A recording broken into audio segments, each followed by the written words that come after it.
रायगड जिल्हा परिषदेत सत्ता स्थापनेसाठी राजकीय हालचाली वाढत चालल्या असतानाच प्रशासनानंही तयारी सुरू केली आहे। रायगड जिल्हा परिषदेच्या नवीन अध्यक्ष आणि उपाध्यक्ष निवडीचा कार्यक्रम जिल्हाधिकारी किशन जावळे यांनी जाहीर केला असून 12 मार्च रोजी अध्यक्ष आणि उपाध्यक्ष निवडीसाठी बैठक आयोजित करण्यात आली आहे। त्यामुळे रायगड जिल्हा परिषदेत कुणाची सत्ता येणार याबाबत लागून राहिलेली प्रतीक्षा लवकरच संपणार आहे। 12 मार्च रोजी दुपारी 2 वाजता अलिबाग येथील नियोजन भवनाच्या सभागृहात नवनिर्वाचित जिल्हा परिषद सदस्यांची बैठक आयोजित करण्यात आली असून याच बैठकीत जिल्हा परिषदेच्या नवीन अध्यक्ष आणि उपाध्यक्षांची निवड केली जाणार आहे। रायगड जिल्हा परिषदेची निवडणूक 7 फेब्रुवारी रोजी पार पडली। त्यानंतर 9 फेब्रुवारी रोजी मतमोजणी होऊन निकाल जाहीर झाले। जिल्हा परिषदेतील नवीन कारभारी कोण असतील याची सर्वांनाच प्रतीक्षा आहे। ग्रामविकास विभागानं या संदर्भात पत्रक काढून 20 मार्च पूर्वी जिल्हा परिषद सदस्यांची पहिली बैठक घेऊन अध्यक्ष उपाध्यक्ष पदाची निवड प्रक्रिया पूर्ण करावी असे आदेश संबंधित जिल्हाधिकाऱ्यांना दिले होते। त्यानुसार आता रायगड जिल्हा परिषदेच्या नवनिर्वाचित सदस्यांची पहिली बैठक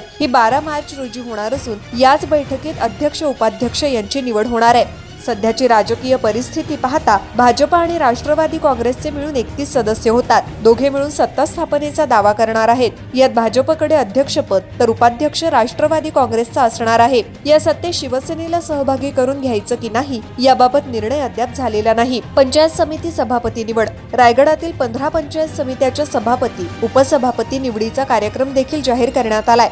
जिल्हाधिकारी यांनी जाहीर केलेल्या कार्यक्रमाप्रमाणे पंचायत समिती सभापती आणि उपसभापती निवडीसाठी 11 मार्च रोजी विशेष सभांचं आयोजन करण्यात आलंय। यात निवड झालेल्या सभापतींनी 12 मार्च रोजी होणाऱ्या जिल्हा परिषदेच्या पहिल्या सभेला उपस्थित राहता येणार आहे।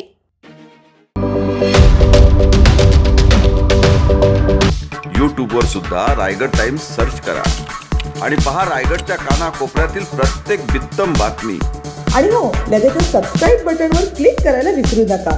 रायगड टाइम्स, आपलं चॅनल, आपला आवाज।